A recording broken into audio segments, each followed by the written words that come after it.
Good morning students. आज का हमारा टॉपिक है होल्डिंग कंपनी का। कॉर्पोरेट अकाउंटिंग में ये टॉपिक आता है, होल्डिंग कंपनी, सब्सिडरी कंपनी क्या होती है। तो स्टार्ट करते हैं। A holding company typically exist for the sole purpose of controlling other companies. Holding company may also own property such as real estate, patents, trademark, stocks and other assets. तो holding company क्या होती है? ये वो company होती है जो दूसरी कंपनीज को कंट्रोल करती है। दूसरी कंपनी को कैसे कंट्रोल कर सकती है ये भी हम आगे देखेंगे कि कौन कौन से ऐसे तरीके हैं जिनको अपनाकर कोई भी कंपनी होल्डिंग कंपनी बन सकती है। उसके बाद होल्डिंग कंपनी जैसे रियल एस्टेट सेक्टर में या फिर ये कहेंगे कि पेटेंट्स के मामले में, ट्रेडमार्क्स के मामले में, स्टॉक्स के मामले में या अदर किसी भी तरह की कोई भी एसेट्स है उसके मामले में अपनी जो है गार्जियनशिप या एज ए होल्डिंग कंपनी काम कर सकती है।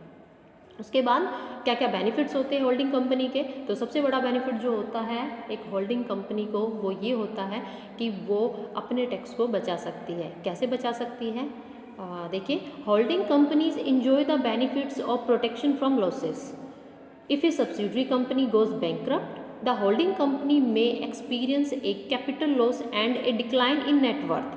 However, the bankrupt company's creditor cannot legally pursue the holding company for remuneration.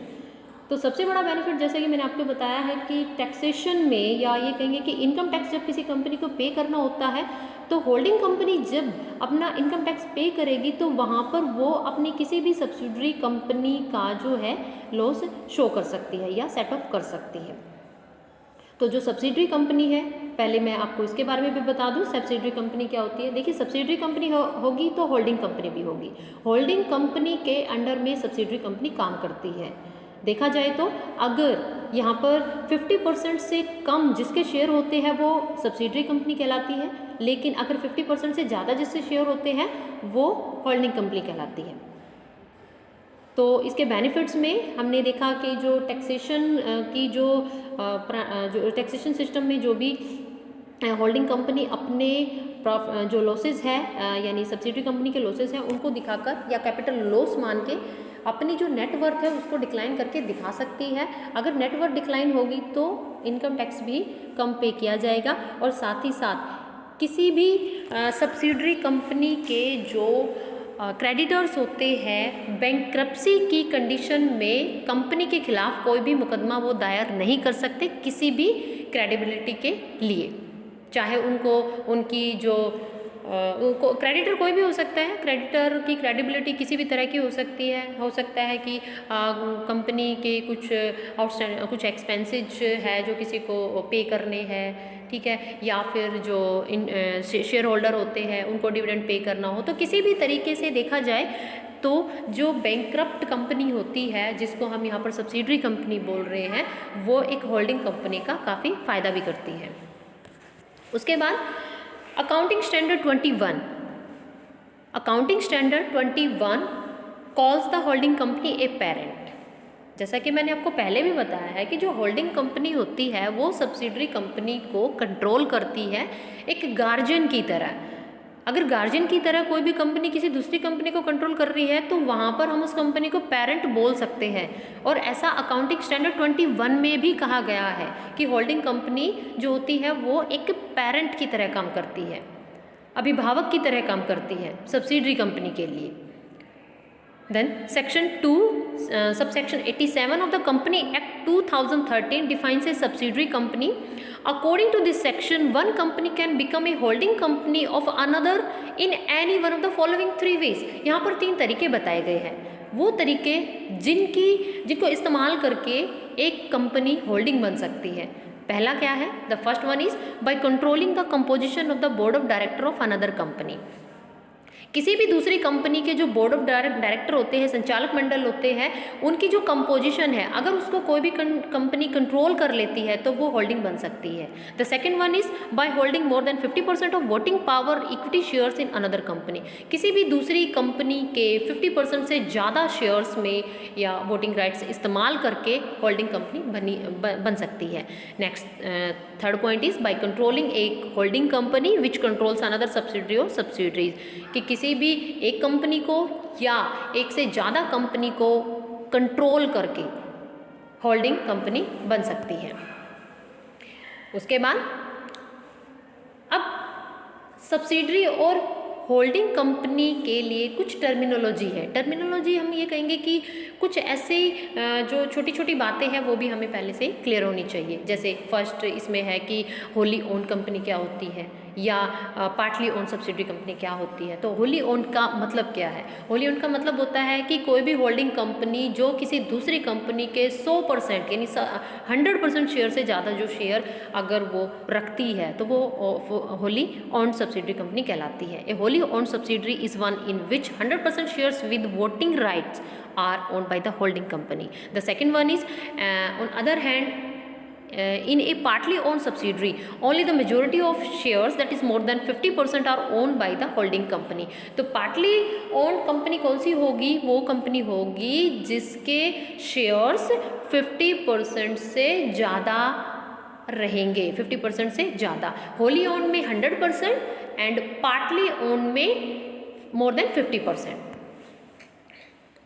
उसके बाद अब हम यहाँ देखते हैं कि होल्डिंग कंपनी में कुछ शेयर होल्डर्स को हम बोलते हैं माइनॉरिटी शेयर होल्डर, और माइनॉरिटी शेयर होल्डर के साथ साथ माइनॉरिटी इंटरेस्ट भी चलता है। क्या होता है ये minority interest and minority share holder? तो देखिए यहाँ पर क्या है, some of the shareholder in partly owned subsidiary do not sell their shares to the holding company. Such shareholders are called minority shareholder or outsider. कुछ share holder ऐसे share holder होते हैं जो अपने हिस्से के शेयर्स को होल्डिंग कंपनी को नहीं बेचते।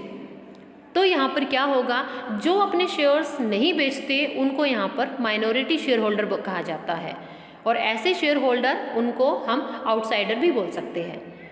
माइनॉरिटी इंटरेस्ट क्या होता है?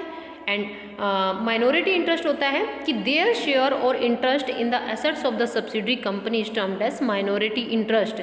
जो शेयर होल्डर अपने शेयर्स को होल्डिंग कंपनी को नहीं बेचता है तो उनका जो हिस्सा होगा वो कहलाएगा माइनॉरिटी इंटरेस्ट। अब हम देखते हैं कि होल्डिंग कंपनी और सब्सिडरी कंपनी को अपने कौन से अकाउंट्स मेंटेन करने होते हैं।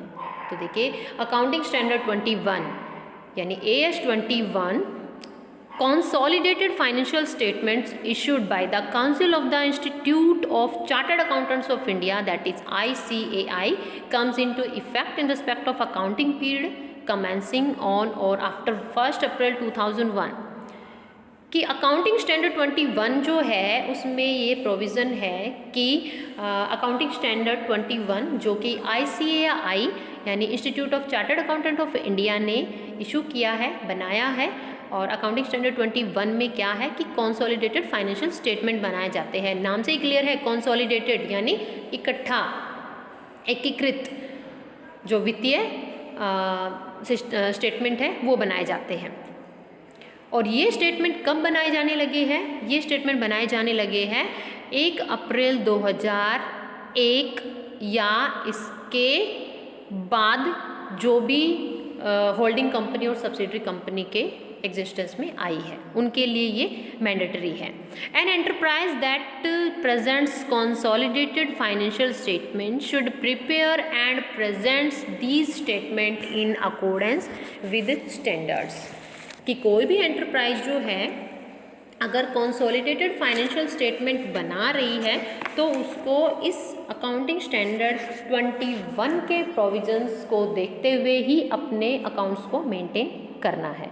Accounting Standard 21 also specifies that a parent which presents consolidated financial statement should present these statement in addition to its separate financial statement। जैसा कि सबको पता है कि किसी भी कंपनी को अपने फाइनेंशियल अकाउंट जो है मेंटेन करने ज़रूरी है, तो जो कंसोलिडेटेड फाइनेंशियल स्टेटमेंट है वो भी उसको अपने सेपरेट अकाउंट्स के साथ बनाना अनिवार्य है। उसके बाद अगर हम बात करें कि होल्डिंग कंपनी जैसे कि इसकी क्या क्या क्या एडवांटेजेस हो सकती है, तो अगर मैं एडवांटेजेस की बात करूं तो इसमें जैसे किसी भी कंपनी के ऊपर कंट्रोल एक्वायर करने के लिए इसको यूज़ किया जाता है, ठीक है। उसके बाद सेपरेट गुडविल बनाने के लिए हम होल्डिंग कंपनी को यूज़ कर सकते हैं, होल्डिंग कंपनी बना सकते हैं। उसके बाद सेपरेट प्रॉफिटेबिलिटी है या फाइनेंशियल पोजीशन है उसको बनाने के लिए कर सकते हैं। इनकम टैक्स के बेनिफिट उठाने के लिए हम होल्डिंग कंपनी जो है बना सकते हैं। उसके बाद किसी भी तरह की जो बैंक्रप्सी है या कोई दिवालियापन है किसी भी सब्सिडरी में, उस दिवालियापन को ख़त्म करने के लिए यहाँ पर जो है होल्डिंग कंपनी बनाई जा सकती है।